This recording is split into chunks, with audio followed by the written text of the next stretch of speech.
Então hoje ele continua falando de avaliação de investimentos, mas mais focado nesse alinhamento das decisões de TI com as decisões de negócio, né? Vocês vão ver, no fim das contas, o curso inteiro já está falando a mesma coisa, né? Porque a gente não consegue alinhar as decisões que são tomadas pela área de TI com o negócio sem entender a estratégia do negócio. Hoje, na segunda metade da aula, nós vamos trabalhar em cima daqueles modelos de maturidade do alinhamento, desse alinhamento, né? E eu pedi para o ChatGPT nos ajudar aqui e criar 6 situações fictícias que eu vou, de empresas, né? Situações fictícias em termos desse relacionamento da área de TI com a área de negócio, para vocês verem, para vocês tentar identificar nessas 6 situações fictícias em que nível de maturidade está o relacionamento da área de TI com a área de negócios em termos de alinhamento estratégico, né? Mas isso aí vai ser a segunda metade da aula. Nessa primeira parte aqui nós vamos nos concentrar mais no conteúdo do nosso capítulo. E notem que, lembra que no capítulo anterior, quando a gente estava falando de indicadores de desempenho, a gente dizia assim, o que a gente não consegue medir, a gente não consegue gerenciar. Era o que estava escrito lá em cima do capítulo, uma frase do Peter Drucker. Agora nós estamos, parece até uma contradição aqui, né? As coisas mais difíceis de medir são as que mais importam, né? Talvez siga um pouco naquela linha, que lembra que nós estamos falando lá, que a gente tem uma tendência a medir o que é fácil medir. Até porque uma das características lá do que ele quer nos indicadores é que ele seja acessível, né? Um indicador que custa muito caro para se obter, um indicador que precisa de muito esforço para ser obtido, ele acaba sendo um indicador que talvez nem compense a gente ir atrás dele. Daí a gente começa a medir outras coisas porque é fácil de medir. E quando a gente mede simplesmente o que é fácil de medir, a gente se desvia daquilo que a gente precisaria eventualmente medir, né? Acho que eu comentei com vocês aqui que é aquela piadinha do bêbado que procura a chave de casa embaixo, numa área que está iluminada por um poste, daí passa alguém lá para ajudar ele, mas onde exatamente você perdeu? Ele falou, não, eu estou procurando aqui, mas eu perdi lá. É que lá está muito escuro para procurar, então eu vim procurar aqui, né? Medir algo porque é fácil medir é meio que essa estratégia do bêbado de tentar encontrar a chave, não vai ajudar muito, tá? Então nesse capítulo nós vamos nos concentrar um pouco mais nessas questões que não são fáceis de medir, até porque muitos dos ganhos do investimento em TI são ganhos intangíveis, ou pelo menos menos tangíveis, né? Mas que ainda assim precisam ser avaliados, né? Eu tinha preparado ali aquelas questões de reflexão, e talvez a gente possa começar hoje por elas, né? Para nos dar um pontapé inicial aí nesse capítulo, tá? Qual é o problema de se tomar decisões de TI contrastando a situação atual, sem a realização do investimento, com a situação que se obteria caso o investimento fosse realizado? Vamos lá, gente, foca. Porque não é garantido que a situação atual vai continuar estável, porque o mundo vai mudando.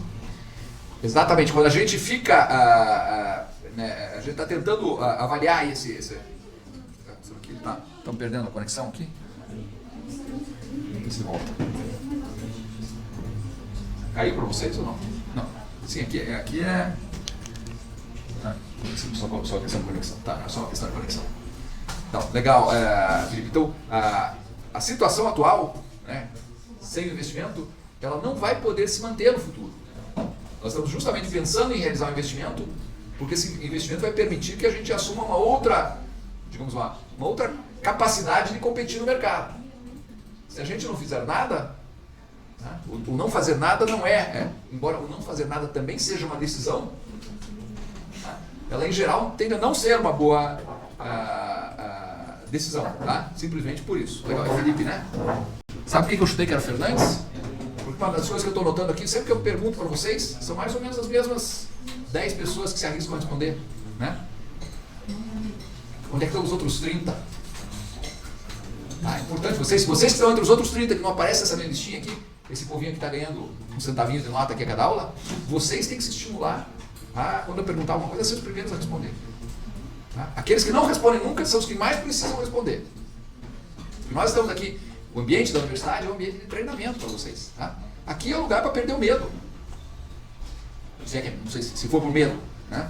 E deve ser por medo, porque vocês estão, na hora que vocês respondem lá no formulário, estão respondendo certinho, né? Medo que eu digo assim, medo de falar em público, o que quer que seja. Tá? E esses são os primeiros receios que vocês têm que acabar no curso de sistemas de informação, porque vocês vão ter que ser aqueles agentes não é aqueles agentes sem medo dentro da organização, tá? Mas pelo menos aqueles agentes sem medo de conversar com as pessoas. Porque muito do que a gente precisa fazer em termos de sistemas é integração de sistemas. E para integrar sistemas, a gente tem que entender um sistema e outro. E para entender sistemas sempre envolvem pessoas, né? Sistemas envolvem o aspecto técnico, mas sempre envolvem pessoas. E a parte técnica talvez seja mais, vou dizer que é mais simples de resolver, porque tem as suas complexidades técnicas, mas aquelas para as quais talvez outros profissionais de informática também estejam minimamente habilitados para lidar. Agora, aquelas partes do sistema, que são as partes que envolvem seres humanos, são as em que mais existem problemas a serem resolvidos e aquelas em que talvez vocês tenham mais condições de se destacar com relação a outros profissionais. Agora, para isso, vocês vão precisar conversar com essa gente. Tá? E um bom lugar para começar a conversar com o mundo é na sala de aula. Tá? Então, de novo, vou enfatizar, eu queria ver que se nas estrelinhas que eu vou colocar hoje, eu quero colocar estrelinhas para um monte de gente que eu não ouvi falar o nome ainda. Portanto, nem vou lembrar o nome. Né? Do Felipe eu já lembro, porque ele sempre fala, mas... Tá bom? Então vamos lá.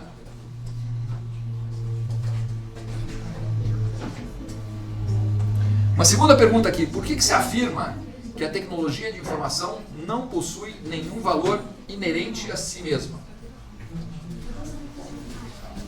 Ana, só vou te pedir só um segundinho. Primeiro eu quero alguém que nunca falou nada. Vamos ver se aparece, senão eu entrego para você. Né? Você já tem bastante pontinho, não vai fazer falta na tua nota. Mas vamos lá. Alguém que não falou ainda. Primeira oportunidade de eu conhecer vocês. Vai ficar esperando.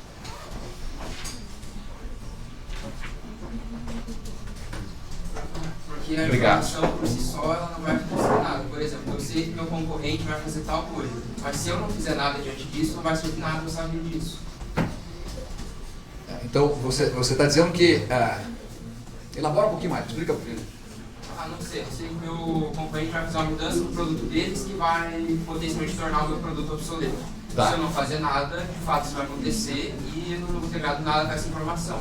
Mas se eu agir com ela... Se você tiver essa informação, essa não é nem uma informação tão fácil da gente conseguir, né? É uma informação até mais ou menos difícil da gente conseguir o que o concorrente está pensando em fazer. Às vezes a gente consegue, né?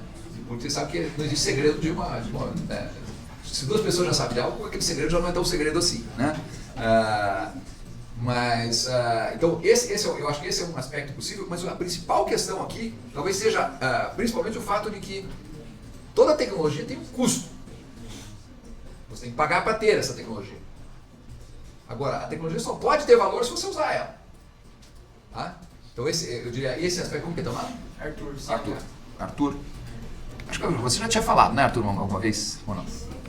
Mas Arthur. Tá? Então o Arthur está ganhando aqui pela coragem, né? Todo mundo merece um pontinho da coragem também. E parcialmente o que ele falou tá certo, mas tem a resposta principal para nós. O principal problema é quando você adquire uma tecnologia e não vamos primeiro assumir que você adquiriu uma tecnologia e que aquela tecnologia faz sentido para o teu negócio. Mas mesmo assim você não a utiliza ou não a utiliza da forma como deveria, e aí você perde de gerar valor. O custo você já teve. Tá? Tem um problema eu disse assim, você já adquiriu, então agora você tem que usar? Esse é um grande problema. Depois que eu adquiri uma tecnologia que eu paguei por ela, ou seja, já incluí no custo, eu tenho que usar de qualquer forma, cara, pode ser que até depois de ter pago você descobriu que aquela tecnologia não serve, ela só vai te colocar mais para baixo do que para cima. Tá? Então até seria nobre, inclusive, você abortar.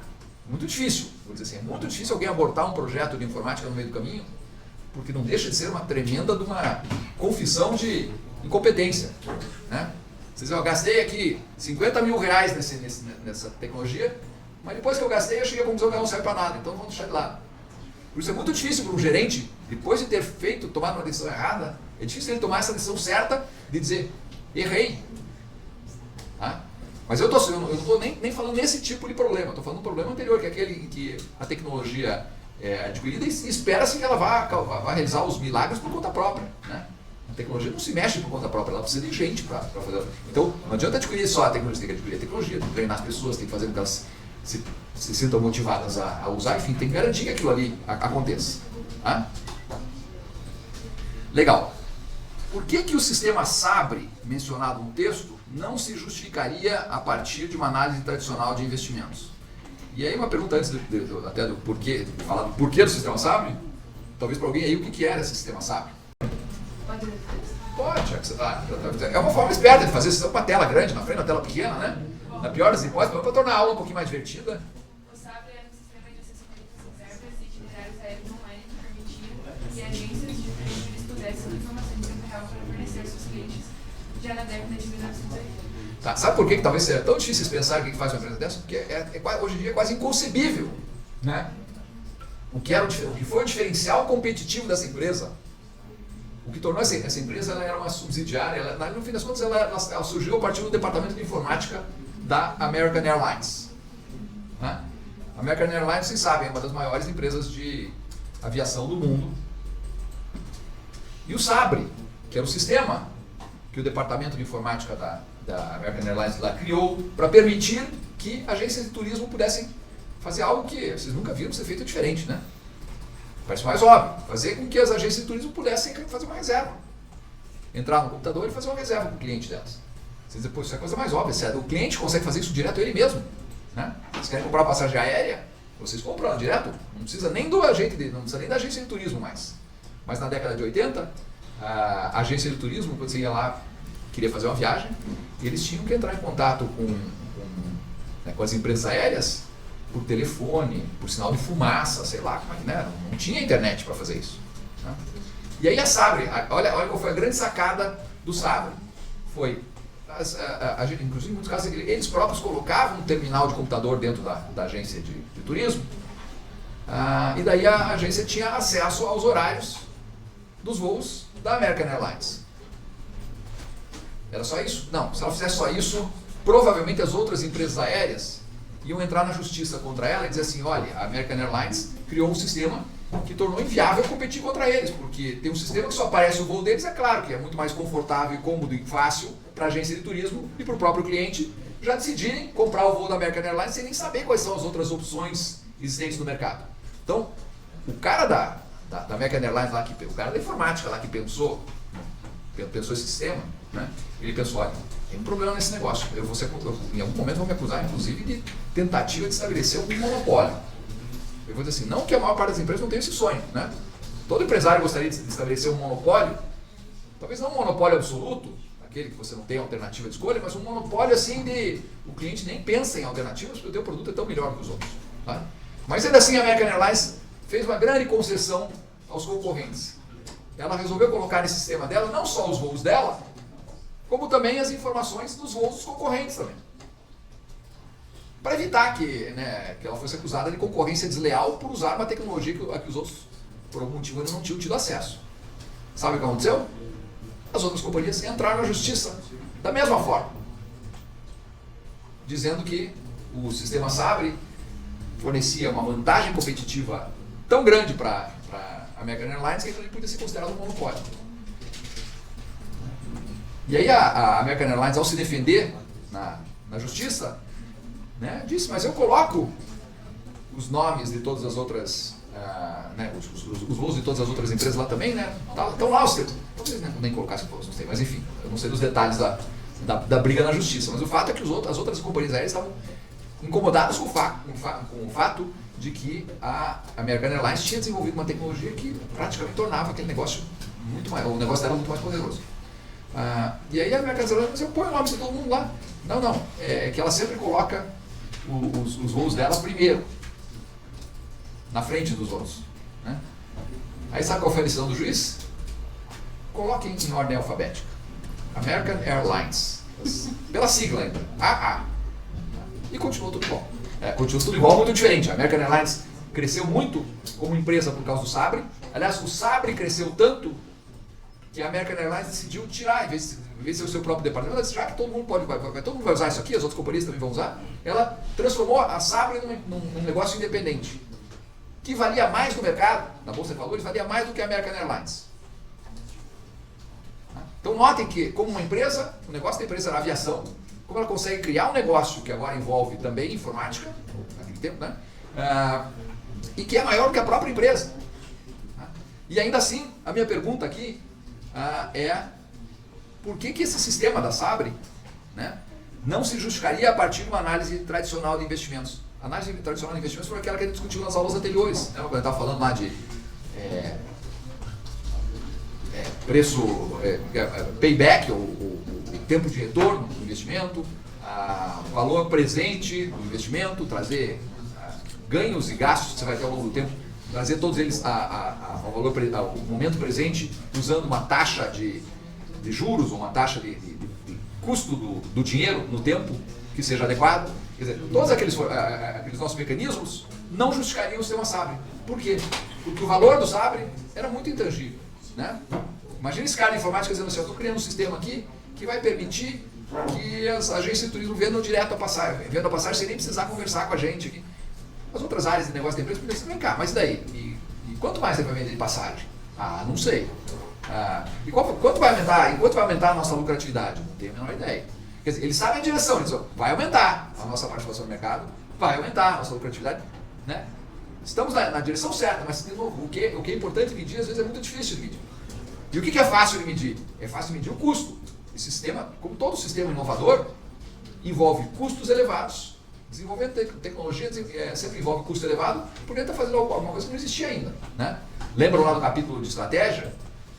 Quem define uma estratégia ofensiva tem a vantagem de, a princípio, estar na frente tecnologicamente, mas tem a desvantagem, ou o risco de ter que gastar muito, do custo de desenvolvimento daquela tecnologia ser muito grande para o pioneiro e talvez depois a tecnologia possa ser facilmente copiada por outros. Então tem uma série de problemas. Então, no caso do sistema Sabre aqui, o departamento financeiro provavelmente estava colocando uma série de restrições, dizendo: puxa, mas isso aqui custa muito, vai drenar muita energia dos nossos departamentos, a gente não sabe exatamente qual é o benefício que vai obter e esse benefício vai ser intangível. Tá? Legal, desculpa, eu não lembro o teu nome. Rebeca. De que forma as empresas podem conseguir manter abertas as janelas de oportunidade para que possam tomar uma decisão definitiva mais adiante no tempo? Legal. O que elas podem fazer? Investe em várias tecnologias, mesmo sabendo que algumas não vão dar certo. Investir em várias tecnologias inclusive, como é que diz, antagônicas, tecnologias que uma está apontando uma direção e outra está apontando a outra. Faz sentido fazer isso? Talvez você ainda vai dizer assim: não, eu vou investir mais pesado naquela tecnologia que parece que vai ser a que vai dominar o mercado. Mas ainda assim eu quero conhecer aquela outra tecnologia alternativa, porque vai que, né? É uma questão de vai que. E se vai que, eu quero estar preparado para conseguir seguir por lá. Então, basicamente, e muitas empresas fazem isso. Investir numa tecnologia que ela considera que é a sua tecnologia principal e investir também em tecnologias alternativas. Funciona sempre? Não, eu diria que funciona quase nunca, tá? Até porque, pelo menos os exemplos que a gente tem, pega lá a Kodak não ajudou a inventar a foto digital? Era uma tecnologia alternativa, certo? Ela estava investindo na tecnologia principal dela, que era o filme fotográfico, mas, como ela sabia que estava havendo algum desenvolvimento tecnológico na direção do filme digital, ela era uma das pioneiras lá também, tá? Mas com menos energia. Então, vai dar certo? Não, mas pelo menos garantiu a Kodak essa possibilidade. Se ela acordasse a tempo, né, ela podia usar a tecnologia que ela mesma tinha desenvolvido. Tá? Muitas vezes, assim, empresas, vamos pensar aqui, empresas que têm o seu parque instalado todo em cima de uma tecnologia Microsoft, vamos dizer. Mas assim, é bom ter lá algum projeto, não precisa de projetos menores, acontecendo em cima de Linux. Por quê? Porque vai que de repente o mundo inteiro vai nessa direção, pelo menos você já tem gente dentro da organização que pode começar a te ajudar a seguir nessa outra linha. Tá? Legal, como que é teu nome? Laís.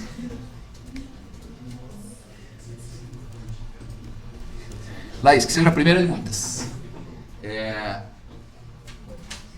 Temos algum dos nossos voluntários aí para a questão 5 já?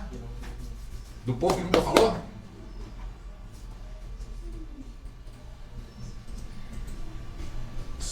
De que forma você imagina que as variáveis relacionadas ao cenário podem interferir em um projeto de implantação de TI? Quando nós estamos falando agora, nós vamos falar aqui a questão 5, 6 e 7, nós estamos falando daquelas variáveis relacionadas ao cenário, aos atores e ao planejamento, né? Se a gente for lá no capítulo, isso aí é aquela tabelinha lá de um artigo do professor Albertin, da Fundação Getúlio Vargas. Cadê? Estamos falando dessa tabelinha aqui. Essa tabelinha aqui. Né? E notem, no texto, Eu estou apresentando uma tabela e eu digo assim, ó, variáveis do processo de desenvolvimento e implantação de sistemas de informação, tem variáveis ligadas ao cenário, história da organização, estratégia de negócio, importância do projeto, conflitos que podem acontecer ali dentro, né, os recursos. Tá? Então, se eu voltar ali na pergunta dos cenários... Opa, desculpe, cadê? Se eu voltar aqui na pergunta dos cenários, né, as variáveis que nós temos que tratar são essas aqui. Então alguém pode me dizer aí de que forma a história da organização interfere no desenvolvimento e implantação de um novo sistema? E agora pode ser para qualquer um, mesmo para os corajosos de sempre. Diga. Não, o próprio exemplo da Kodak, tipo, ela já tinha uma trajetória de sucesso no ramo e se recusou por causa disso, perdeu o timing da mudança. Vão existir ocasiões em que a história vai fazer com que a empresa seja conservadora e vão existir outras situações em que a empresa pode ter uma ao contrário. A empresa pode ter uma história de conservadorismo que vai determinar que ela não embarque numa nova tecnologia. Ou a empresa poderia ter uma história já de o que seria o contrário do conservadorismo aí?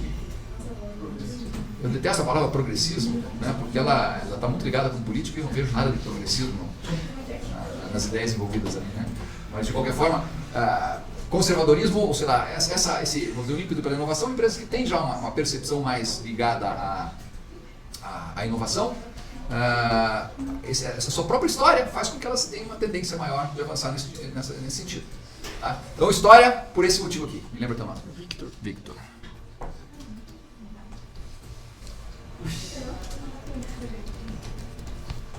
Opa. Cadê?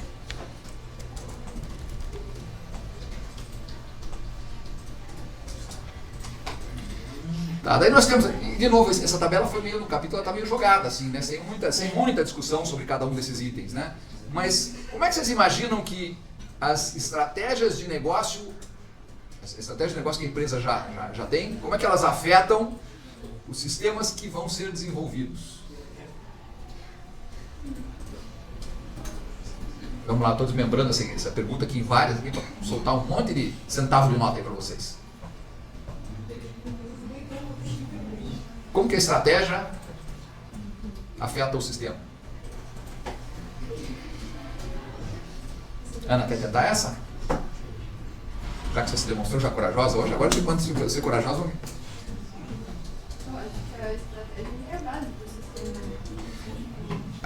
a estratégia tende a definir como as coisas vão acontecer. Né? Então a estratégia com um plano, ela tende a ser já algo que, se você você chega lá no departamento de informática da tua empresa, não sabe qual é a estratégia da empresa e começa a querer propor um projeto que te parece muito interessante, logo alguém vai dizer, isso aí está fora do nosso foco, a nossa estratégia é ir nessa direção, isso aí está nos empurrando para lá. Tá? Claro que a estratégia que tem que ser levada em conta. A gente sempre diz, parece que a estratégia tem que sempre ser feita primeiro, né? E a estratégia leva a tudo mais que acontece dentro das empresas. Na verdade, na prática não é só isso que acontece. Tá? Tem estratégias que são pensadas antes e executadas, e tem também estratégias que porque vão sendo executadas, vão fazendo a empresa perceber que aquilo dá certo. Às vezes tem desenvolvimentos que são feitos sem um pensamento estratégico, mas de repente, não, isso aqui também está dando certo, e aí é o que a gente chama de estratégia emergente. Né? É uma estratégia que não saiu lá da cabeça do presidente da empresa. Às vezes foi o estagiário que teve uma ideia, outro já juntou com outro, de repente estavam fazendo a coisa, e daí o chefe falou, pô, isso parece bacana, vamos seguir nessa linha. Então uma estratégia que sai de baixo para cima, também pode. Legal. Ana, nunca lembro seu segundo nome. Ana Luiz. Eu lembro que é Filtrin, né?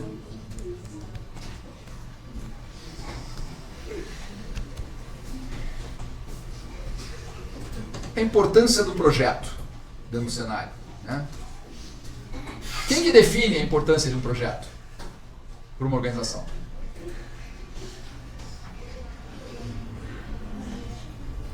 Quem que define a importância de um projeto?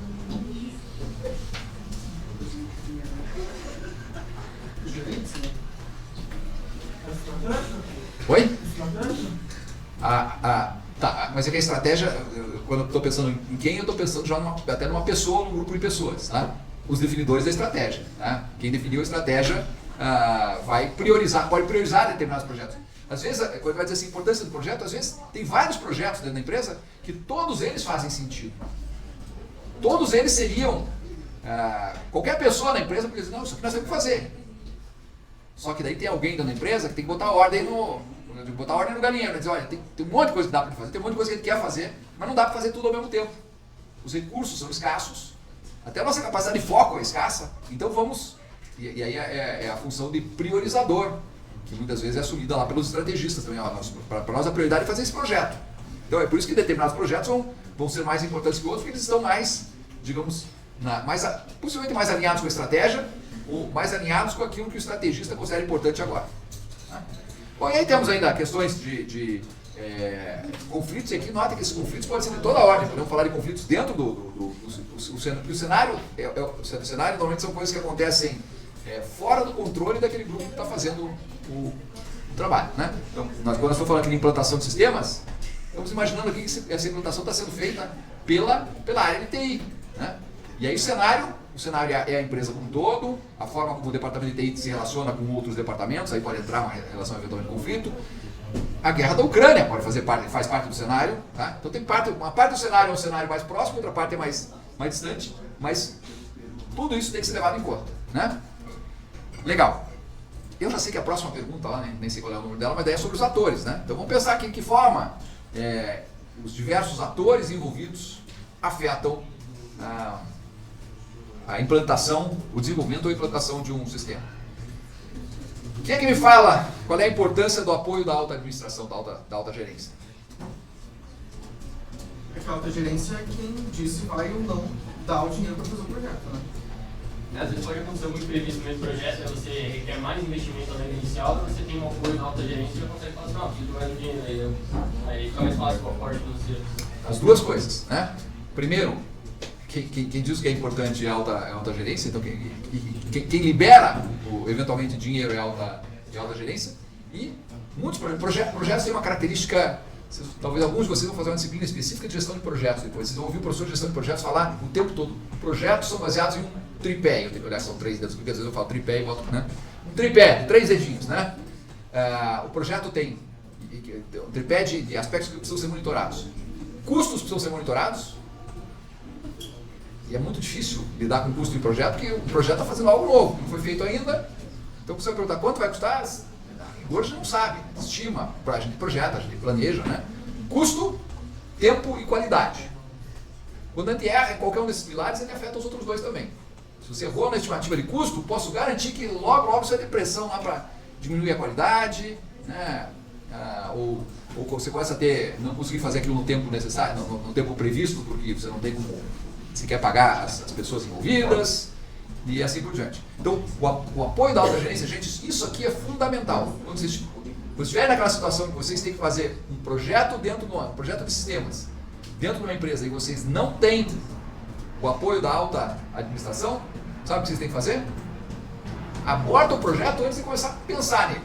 Nem pensa nele. Claro, estou falando aqui de projetos que impactam para além do próprio departamento. Se é um projeto, se é uma coisa pequena que acontece dentro da tua área de controle, você digamos assim, é a alta administração. Tá? Você é quem está dando as cartas ali. Mas se o teu projeto acontece dentro de um ambiente maior, em que parte do cenário está fora do teu controle, parte dos atores não está diretamente ligado a você, é importante que você tenha o apoio da alta administração, né, para que você consiga fazer isso. Então, todo projeto, por exemplo, de integração dos sistemas de uma empresa, como é que você, como gerente de informática, vai definir que a partir de agora o departamento financeiro vai ter que agir de uma forma específica porque você precisa coletar um dado lá que é importante para o departamento de marketing? E se o financeiro disser assim, não estou nem aí para você? Aí é bom que você tenha as costas largas, né? Você diz assim, você pode não estar nem aí para mim, mas o chefe que mandou, ele vai dizer, opa, tá bom. Tá? Então, o apoio da alta gerência de projetos, normalmente, a gente tinha uma estimativa de custo, muitas vezes vai custar mais. A gente tinha uma estimativa de tempo, muitas vezes vai precisar de mais tempo.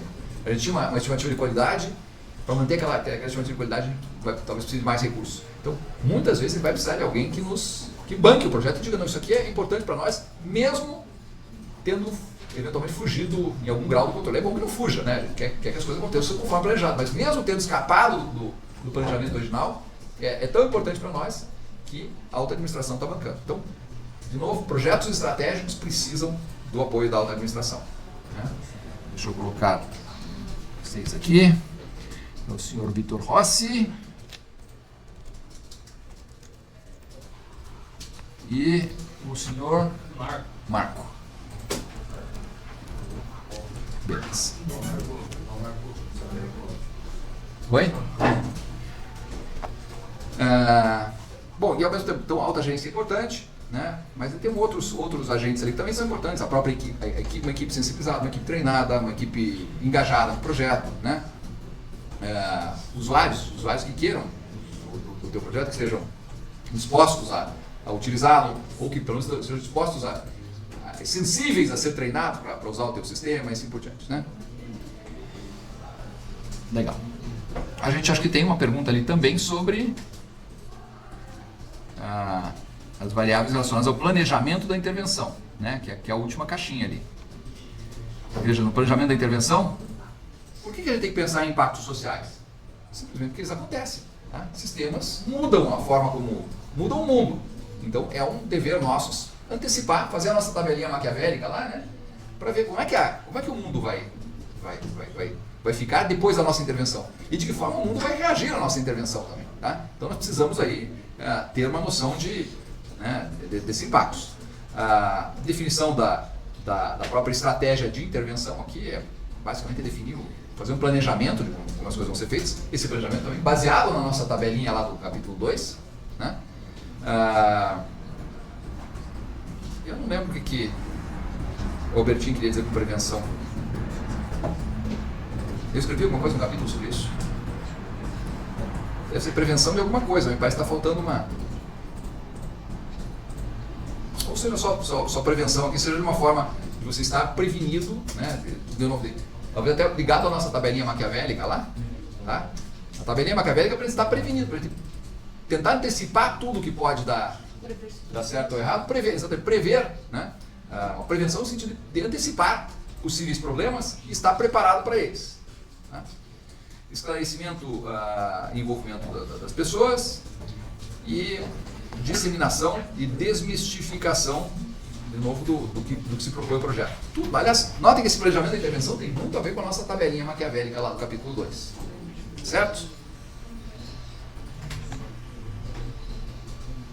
Joia.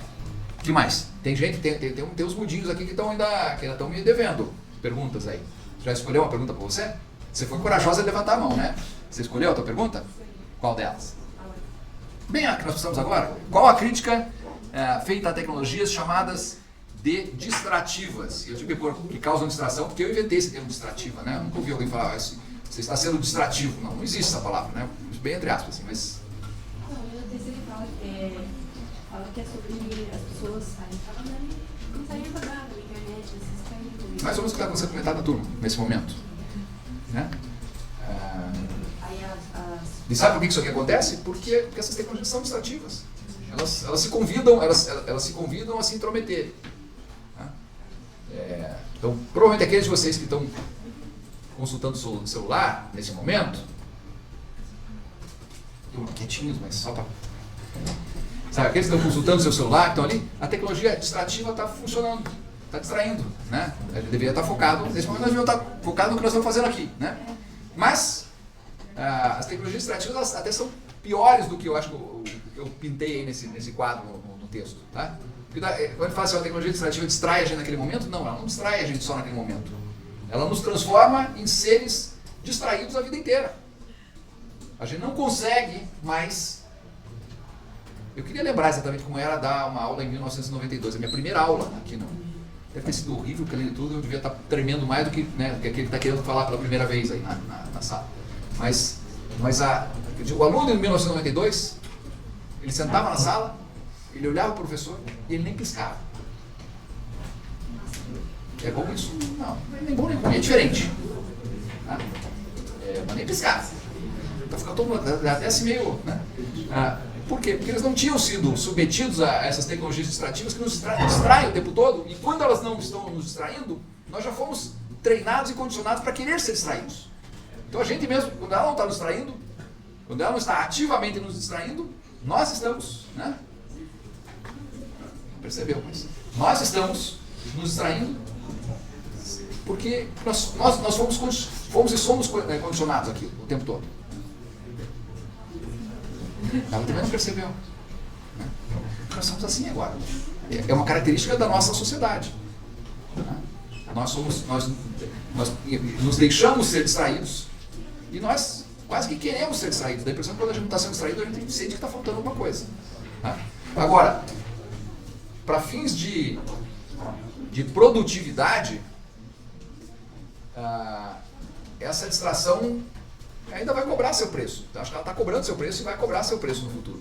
Lembra que a gente já tinha um capítulo atrás, nós estávamos discutindo o paradoxo da produtividade, que era aquela dificuldade que as pessoas tinham de lidar com a tecnologia lá nos primeiros tempos da tecnologia. Hoje o nosso problema não é mais o paradoxo da produtividade, se a tecnologia nos ajuda ou nos atrapalha. É a gente conseguir ser, como que eu diria assim, faltando a palavra, mas assim, metódico o suficiente para dizer, olha, agora eu tenho que resolver isso, eu vou focar nisso. Nós não temos mais foco. Tem um artigo do Nicholas Carr. Nicholas Carr é aquele mesmo do IT Doesn't Matter, a TI não importa mais, que eu acho que eu coloquei lá disponível para vocês no capítulo anterior, lá quando eu estava falando para a nossa produtividade. Tem um artigo do Nicholas Carr, 2008, ou seja, antes do smartphone. E ele já estava alertando a gente, deixa eu ver se eu acho aqui no Google, eu vou procurar aqui pelo título do artigo, daí vocês já vão ver sobre o que o artigo fala.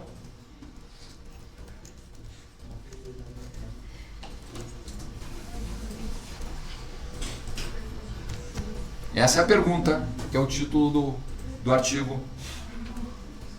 Quero ver se eu acho ali. Procure, foi publicado no The Atlantic. Né? Is Google making us stupid? O autor já tinha uma dúvida se o Google estava... E quando ele fala Google aqui, ele não está falando na empresa Google, né? Ele está falando da internet, de uma forma geral. Ele estava usando naquele momento lá, o Google era uma, vamos dizer, o que ele chamaria aqui em informática, era um proxy para a internet de uma forma geral. Tá? A internet está nos transformando em imbecis? Tá? Recomendo. Uma leiturinha já que é fim de semana que vocês não tem nada para fazer mais, né? Aproveitem que o primeiro semestre é super light, gente. Só tem disciplina light, né? Tem pouca tarefa. Então, tá? Mas dei um tempinho aqui, o Google Making Us Stupid. Ele já está meio datado, porque imagine, o cara ele estava na dúvida se as nossas tecnologias estavam nos transformando em idiotas em 2008, quando não tinha nem smartphone ainda. Se ele soubesse naquela época que dali a um ano ou dois iam inventar o smartphone, que o smartphone ia, né, elevar a quinta potência, a preocupação dele ali, esse artigo ia ser muito mais pesado ainda. Tá? Mas ele faz várias críticas ali que eu acho que a gente merece, e eu diria, e nós estamos mais capazes hoje de assimilar essas críticas, tá? Porque em 2008, eu mostrei isso aqui para os meus alunos em 2008, eles falaram, professor, nada a ver. Tá? Eu tenho certeza que aqueles de vocês que lerem vão dizer, caramba, isso aí de fato aconteceu exatamente assim, e nós todos nos transformamos em seres diferentes daqueles que nós éramos antes do smartphone, ou antes da internet, ou antes de qual seja a tecnologia distrativa de que a gente esteja falando. Legal. Qual que é teu nome? Juliana.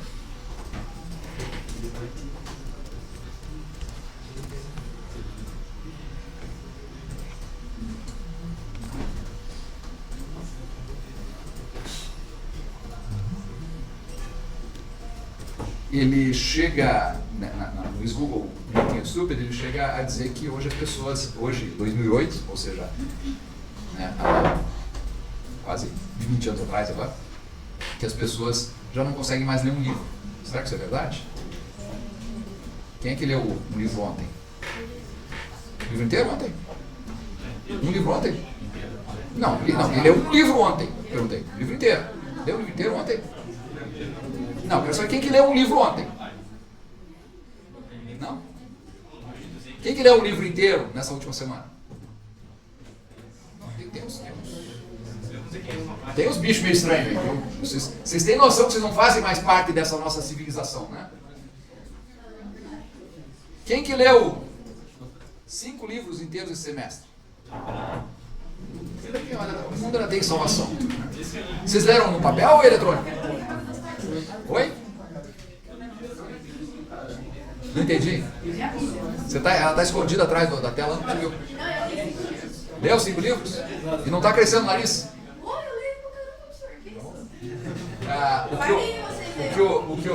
Então, olha, se você leia esse artigo aqui no fim de semana. Semana que vem você me conta, tá? Já que eu sei que eu tenho os leitores lá. Is Google making us stupid? Tá? Quem mais? Os leitores. Esses que disseram que leram os 5 livros aí no nome, é para vocês ali. Ou melhor, é para vocês verem o quanto vocês são diferentes do resto do mundo. Viu? E sabe por que eu quero que você leia esse livro, esse artigo? Deve ser umas 10, 15 páginas. Porque ele vai mostrar, se você ainda lê, se você leu 5 livros esse ano, você é diferente da maior parte das pessoas, e aí ele vai mostrar onde que está o teu diferencial competitivo nesse mundo. Já vou antecipar um pouco aqui, ela ainda consegue se concentrar. Tá? O Marco talvez ainda consiga se concentrar. Você consegue se concentrar? Quando você lê com o celular do lado? Não? Marco, você lê com o celular do lado? Não. Então eles ainda são daquele tipo de gente que vai fazer a diferença. É como fazer os dois, né, professor? Hã? É como fazer os dois no celular dele. Eu não sei, mas o mundo hoje faz. Nós viramos multitarefa. Tá? Nós fazemos um monte de coisa ao mesmo tempo. Não faz nada certo. Exatamente. Não sei se não faz nada certo. Talvez façam um monte de coisa certa, mas nada em profundidade. Tá? E eu diria, tem algumas coisas que exigem profundidade, exigem foco, exigem dedicação. Se muito poucas pessoas sabem fazer isso, você sabe quanto que isso vai valer no mercado? Bastante. Sabe por quê? Porque a gente paga por aquilo que é raro. É claro, a gente paga por aquilo que é raro e tem valor. Né? Tem coisas que são raras e não tem valor. Na verdade, nesse nosso mundo, a gente paga até por coisa rara que não tem valor. Tá? Porque a gente faz parecer que tem valor por algum motivo. Mas aquilo que é raro é valorizado.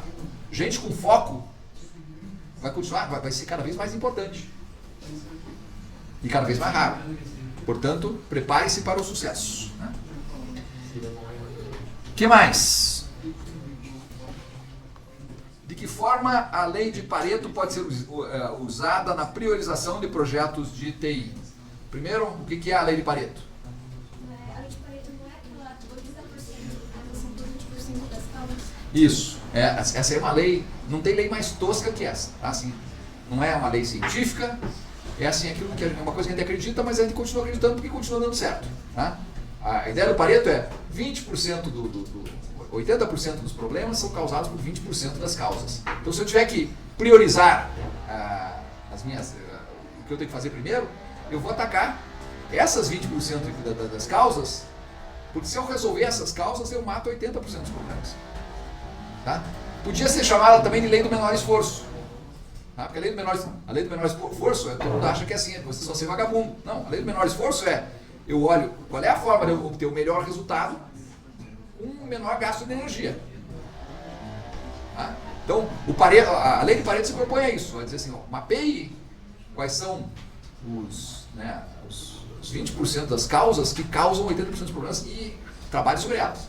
Depois que você resolver essas aí, sabe o que vai acontecer com o mundo? Ele vai se reconfigurar e vão ter, de novo, outros problemas com outras causas e de novo vai continuar acontecendo assim, 20% das causas. Em outras palavras, você tem a opção de trabalhar sobre 20% das causas e resolver 80% dos problemas, ou trabalhar sobre 80% das causas e resolver 20% do problema. O que a lei do menor esforço sugere? Que a gente primeiro mapeie e perceba o que é realmente importante. Tá? Então, basicamente, a lei de Pareto está ali para ajudar a gente a perceber o que é realmente importante, quais são as ações que vão causar um maior impacto no nosso projeto. Tá? E a lei de Pareto serve para um gerente de informática que tem uma atuação só dentro do seu departamento, mas ela serve também para o presidente da empresa, né? E para um líder mundial. Tá? Todo mundo pode trabalhar com essa ideia de uma boa ferramenta para você ter no bolso. Lei de Pareto. Tá? Antes de sair resolvendo, trabalhando, né? Pare para planejar um pouquinho, porque se você planejar, você vai descobrir que você pode se concentrar naquelas poucas causas que causam a maior parte dos problemas. E assim ser muito mais efetivo. Né? Discuta a evolução e amadurecimento dos planos estratégicos empresariais de TI conforme a visão de Tel e King em 1997. Toda vez que eu chego nessa pergunta aqui, eu tenho que voltar lá no capítulo, ainda bem que hoje eu me preparei, né? E já fui lá, já desfui, né? Já tinha ido no capítulo lá para encontrar a tabelinha que fala, a tabelinha ali do modelinho do Tel e King. que de novo, não precisa saber o nome dos caras, né? Mas basicamente o que eles falam é interessante. É isso aqui, ó. Eles têm um modelo, que eles chamam de modelo de estágios de alinhamento entre o planejamento estratégico de tecnologia de informação e o planejamento estratégico empresarial. Basicamente estão querendo propor aquele alinhamento, garantir que o que nós estamos fazendo na informática é o que a empresa espera que a gente faça para ajudá-la a atingir os seus objetivos como empreendimento, como empresa, né? E daí ele diz o seguinte, olha, tem aquelas situações em que, né, ele chama aqui de estágio de integração administrativa, ou estágio estrutural, né? Nesse caso não tem plano nenhum de TI. A TI é só uma área de suporte. Tem empresas que trabalham dessa forma? Que não tem planejamento de TI? Tem. Se você pensar em qualquer empresa que a TI está lá só para resolver problema de o computador parou de funcionar, o Windows travou, chama o carinha lá da TI. Tá? Tem plano? Não tem plano nenhum. Ele responde sob demanda. Na hora que alguém tem problema, ele vai lá e ó, internet não está funcionando, vem dar uma benzida aqui, né? Curiosamente, sempre que chega o cara da TI, as coisas voltam a funcionar e ele diz, você nem mexeu, já funcionou de novo. Às vezes é assim, ó. Mas para essas atividades mais de suporte mesmo, a TI não precisa nem ter planejamento, só precisa ter recursos humanos para ajudar a resolver o problema dos outros, né? Aí ele fala, um segundo estágio, de novo, vamos nos preocupar com esses nomes desse estágio aqui, tá? É só para ver que é uma certa escadinha, porque até esses nomes são meio... O estágio de integração sequencial. Nesse segundo estágio, eles olha, já tem um plano da área de TI, mas esse plano da TI é desenvolvido depois do plano de negócio. E daí talvez vocês possam pensar, mas não devia ser assim mesmo? Primeiro define a estratégia, e daí com base na estratégia, as diversas áreas, inclusive a área de informática, definem o seu plano. Pode ser assim, em muitas empresas é assim, mas quando é assim significa o seguinte, a informática não foi considerada como um recurso estratégico para definir a estratégia. Ela pode até estar sendo pensada agora como uma ferramenta para fazer com que a estratégia aconteça, tá? Mas se o plano de informática foi feito depois, significa que ele simplesmente é um complemento ao planejamento estratégico da empresa. A TI continua sendo um mero suporte. Tá? Aí um próximo nível aqui, terceiro estágio, é estágio de integração recíproca. Formulação dos dois planos em conjunto. Está formulando o plano estratégico da empresa e ao mesmo tempo fazendo o plano estratégico de TI. Tá? Mais ou menos como se mexer um pouquinho num, você tem que olhar no outro para ver se eles continuam sendo... Né? Mas assim são dois planos distintos. Tá? O fato de você mexe um pouco num plano e mexe no outro, opa, mas aquilo que você está querendo fazer, não, eu não tenho tecnologia que permita, dele mexe no plano estratégico da empresa. Aí, agora dá. Notem que ainda assim é um vai e vem. Né? E daí o que ele põe aqui como último estágio, o estágio de integração total, é um único plano. Essa situação de um único plano me parece assim, muito razoável quando a própria empresa é uma empresa em que a tecnologia é a parte da sua estratégia. Tá? Que tipo de negócio hoje em dia a tecnologia é a parte central da estratégia? Uma cervejaria, por exemplo. Você animou, mas a TI é a parte central da estratégia? Eu diria assim, muito provavelmente não, né? Você tem que... Para TI ser o aspecto principal da estratégia de uma cervejaria, mas que cervejinha chula, né? Que cervejinha ruim, né? Porque eu não consigo... a TI pode ser um suporte importante, ela pode... Veja, eu posso até formular, dependendo de como que eu quero fazer o negócio da minha cervejaria, eu posso até formular os dois planos em paralelo, porque, vamos dizer, eu sou uma cervejaria, eu posso dizer assim, eu sou uma micro cervejaria que eu quero vender cerveja direto para o consumidor final. Opa, aí eu vou precisar me conectar com eles, né? Como que eu vou fazer isso? Vai ser por WhatsApp? Vai ser pelo Instagram? Como que eu vou me conectar com... Nota que eu tenho que, se eu sou o estrategista da cervejaria, eu tenho que ter do meu lado aqui o cara da TI já para ver, porque o negócio passou a ser, né? O negócio não é só, não é a cerveja como produto e daí entrega do jeito que conseguir. Não, é conseguir entregar para o consumidor final, é quase tão importante quanto a própria cerveja, né? Mas, e para uma fintech, para o Nubank, por exemplo, será que o Nubank tem um plano de estratégia e um plano de TI separados? Vocês percebem que uma empresa como essa, o plano estratégico e o plano de TI tem que ser a mesma coisa, porque a empresa é só TI. Né? Eu diria, hoje, bancos, principalmente bancos completamente digitais, seguramente estariam nesse... Já tem que começar nesse nível aqui. Né? Mesmo que seja uma startup, ela já começa com... Só existe um plano. E o plano estratégico ele é completamente dependente da tecnologia de informação e talvez a tecnologia de informação seja o principal insumo desse planejamento. Tá? Enfim, gente, por que eu tenho que olhar toda vez para esse modelinho deles aqui para conseguir lembrar os nomes dos estágios? Só para dizer para vocês que tem vários níveis que a gente pode ter, né? E para esses autores eles pensaram, olha, não tem eu posso ter uma situação que a TI nem tem o plano de TI, eu posso ter um plano de TI que vem depois do plano estratégico da empresa e a TI daí é só um suporte. Eu posso formular os dois planos meio que em paralelos, porque mais do que um suporte meramente operacional, ele já é um suporte mais estratégico, e eu posso ter um plano único. Então me parece bacana o modelinho deles. Tá? Mas eu tenho o meu próprio modelinho. Aliás, que eu foi inicialmente inspirado aqui no modelo de maturidade lá do CMM, que depois virou CMMI, né? Mas esse modelinho aqui, eu até recentemente eu jurava que ele era só meu, né? Que eu tinha pensado nele completamente inspirado neles, mas que ele era um modelo que eu tinha criado para minha dissertação de mestrado lá, né? E depois para o livro. Mas esses tempos eu estava lendo um livro de um gringo aí, né? E ele tem um modelo muito parecido com o meu, que me faz agora pensar assim, como ele não deve ter lido o meu livro em português, né? Que é provável que nós dois tenhamos lido a mesma fonte, que talvez até o meu modelinho aqui seja mais parecido com o CMM do original lá do que eu imaginava, inclusive. Mas eu gosto desse modelinho aqui, porque a gente pensa em três perfis para o departamento, não é para o departamento de informática, para esse relacionamento da informática com as outras áreas da empresa, né? O primeiro desses perfis seria, a TI funciona como um tomador de pedidos. O tomador de pedidos, se eu voltasse lá no modelinho ali em cima do Telvin King, o tomador de pedidos seguramente é um cara que está aqui ou nesse primeiro estágio ou no segundo aqui, tá? E o tomador de pedidos, a princípio, ele não precisa planejar nada antecipadamente. Ele fica lá sentado e braço cruzado e quando vem alguém pedir alguma coisa para ele, faz, né? Pode ser o suporte técnico lá, mas pode ser inclusive o desenvolvimento do código. Tá? Mas a gente também pode ter uma situação em que a gente tem a TI como sendo o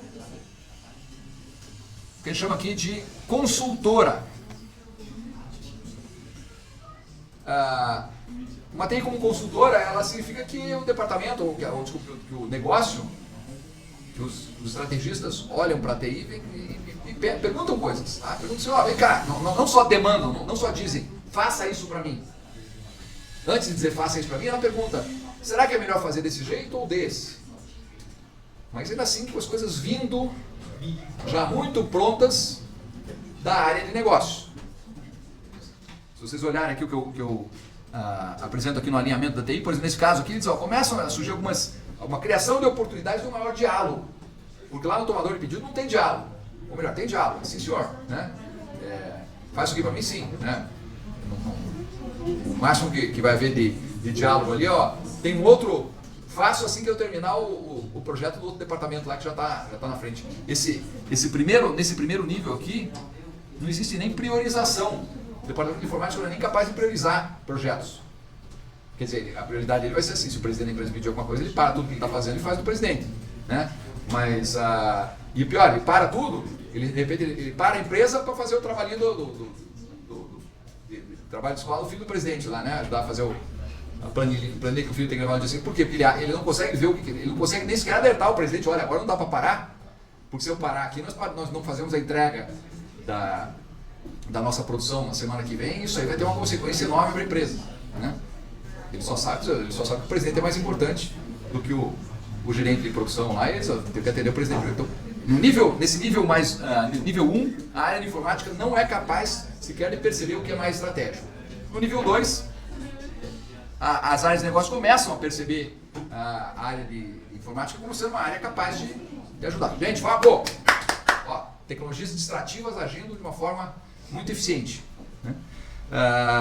E aí o que seria o nível 3 aqui, TI como parceira, é quando a gente de fato se fosse lá de novo no modelinho do King, do Theo e do King, a gente está falando desses estágios aqui, no mínimo de formulação dos dois planos em conjunto, ou mesmo de um único plano para resolver, para atender ao planejamento estratégico da empresa. Tá? Então, a questão toda é a seguinte, qual desses níveis aqui é melhor para TI? Vocês acham que é melhor você ter uma TI nível 1, nível 2 ou nível 3? Qual? 3? 3? Vocês acham que 3 é melhor? É que depende do ramo, o que a empresa está, a situação dela. Olha, hoje em dia eu diria que nem depende do ramo mais, tá? A gente... Mas pelo menos assim, no 2, pelo menos você tem que ter. Pelo menos o 2, e é claro, se nós estivermos falando lá de uma empresa que é de um ramo lá, vai lá, cervejaria lá, pelo menos o nível 2, que tem muita coisa que a TI pode mexer, pode ajudar a mudar o negócio, a melhorar o negócio, melhorar o processo, tornar mais eficiente, ou melhorar até o produto, né? O que se faz, ou ser mais eficaz, tá? É que tem umas coisas também, né? Um exemplo que eu vi de um professor. O pessoal ficou muito empolgado com IA e às vezes você tem uma solução mais barata que demanda menos recursos. Só quem vai ter a capacidade técnica para chegar e falar que essa solução é mais apropriada, tem que ser alguém tipo, da área. Talvez só. Então, se você nem ouve, não está nem no nível 2 assim de ouvir. Mas assim, por exemplo, eu vou dizer, minha filha colocou na casa dela todos os interruptores de luz, todos eles são aqueles interruptor tátil, assim, sabe? Você toca e, né? Aí eu cheguei lá, eu sou o cara de TI, né? Ela é jornalista. Daí eu falei assim, por que tanta tecnologia se o que a gente quer aqui é só acender ou apagar a luz? Né? A minha preocupação sempre, e acho que essa deve ser, mesmo no nível 3 aqui, a preocupação de alguém de TI é, qual é a TI que a gente precisa para resolver aquele problema que a gente tem, evitando a maior parte dos problemas que podem acontecer no futuro. Assim, eu até acho bacana, né? Chegar só passar a mão na frente já acender a luz, mas de novo, é uma tecnologia, pelo menos para mim é nova, né? Isso é uma coisa assim mesmo. Eu não sei o quanto aquilo ali vai dar problema no futuro. Eu sei que tem uma situação que está acontecendo isso, é questão de painel de carro. De ser tudo tipo no painel digital versus ter tipo botão físico. Painel digital tinha uma época lá que era até engraçado. Painel de carro, painel digital, o pessoal começou a colocar, mudar velocímetro, por exemplo, em vez de colocar um velocímetro com um ponteiro, né, porque era muito analógico, né, começaram a colocar aquilo ali com uma barra que subia e descia. Ninguém conseguia ler aquilo ali e continuar dirigindo sem bater, não, né? Tem umas coisas que, às vezes, a forma como a gente já faz... Já se está revertendo isso, porque eles queriam aumentar aquelas centrais multimídia, assim, virar tipo um tablet grandão, só que perceberam que tipo, os próprios motoristas não tá sendo contraproducente, então eles estão revertendo alguns modelos. Em muitos casos, tem que pensar assim, sabe, tecnologia não é só porque existe tecnologia que a gente precisa usar ela para tudo. Né? Tem que pensar qual é o benefício que traz, qual é a inconveniência que existe de não utilizar e quais são, inclusive, os possíveis riscos de utilizar essa tecnologia. De novo, eu posso estar sendo assim, muito conservador aqui, mas eu jamais teria colocado aqueles interruptores na minha casa. Tá? Pelo menos nesse momento. Se aquilo vai virar um padrão, assim, que cada interruptor daqueles lá custa R$5, tudo bem. Né? Nem sei quanto custa, mas provavelmente custa mais do que eu estaria disposto a pagar para simplesmente não fazer o esforço de ter que tocar numa tecla, né, e poder só passar a mão na frente. Né? É novidade, é bacaninha, mas vocês não vão ser pagos nas empresas para trazer novidade. Ou o que é bacana, ou o que é... Né? Vocês vão ser pagos para resolver o problema.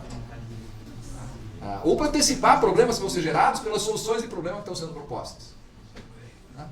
E aí, às vezes, muita tecnologia é pior do que pouca tecnologia. Eu tive um carro uma vez, um Renault Scenic. Né? A gente estava vindo de Foz do Iguaçu, chegamos ali em Castro, parou minha esposa e disse, tem uma amiga minha aqui, vamos parar para tomar um café? Naquele tempo a gente ainda parava na casa das pessoas para tomar um café assim, sem aviso prévio, né? Paramos lá, deu uma buzinada, ela estava lá, desliguei o carro, achei que tinha ligado o alarme, coisa de curitibano, né? Ligar o alarme em Castro, podia ter deixado o carro até aberto, né?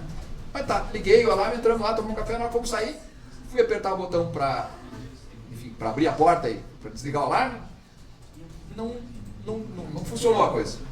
Resultado, o carro veio guinchado para Curitiba, nós viemos naquela época não era de Uber, viemos de táxi, sei lá, nem é mais como viemos. Mas ainda assim eu pensei, puxa, tudo isso por causa do controle, né? Eu achei que era só o alarme, o controle do alarme que estava. Não, o que tinha queimado era o a CPU do Senic. Eu quase tive que jogar aquele carro no lixo. Porque para consertar, para trocar a CPU, era metade do preço do carro. E tudo que eu fiz foi, né? Óbvio, não foi por causa daquilo, enfim. Mas eu desliguei o carro, entrei na casa de uma pessoa, tomei um café, fui ligar de novo. Se fosse um Fusquinha, né? Eu com um martelo e uma chave de fenda que eu ia ter lá no fundo, eu dava umas batidas nele, não sabia nem que tinha batido, mas ele saía andando, né? Então, de novo, aquela velha questão de em que momentos ou quando que a tecnologia mais moderna vai necessariamente ser a que vai resolver o nosso problema. Nesse caso, não estou nem dizendo que talvez o processador do Senic lá não fosse o caminho para ir, obviamente todos os carros foram nessa direção, a um ponto de que hoje, talvez quando a gente vai comprar um carro, a gente já esteja quase bem que naquela lógica Intel Inside, a gente quer saber qual é o... Então, às vezes, se fosse comprar um carro desse, eu ia perguntar, mas qual que é o processador lá? Se for aquele mesmo daquele meu Senic lá, eu estou fora, né? Eu digo assim, o Intel Inside é porque quando a gente compra um computador, muitas vezes a gente quer saber qual é o processador que tem lá dentro. Está escondido, né? A maior parte dos computadores tem até um selinho ali para Ou mostrar. eles botam o selo da marca e nenhum vendedor sabe qual modelo. Você tem que ficar pesquisando um serial na internet para ver Para descobrir do que se trata, né? Porque tá sempre com a tela bloqueada e o vendedor não sabe. Legal. Bom, então esse modelinho aqui, eu acho que já antecipei as perguntas que vinham aqui para baixo.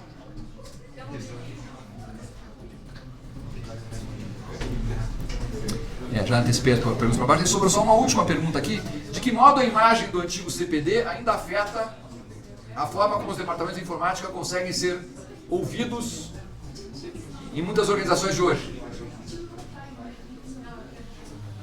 Tem alguém para dar uma resposta dessa aí para a gente?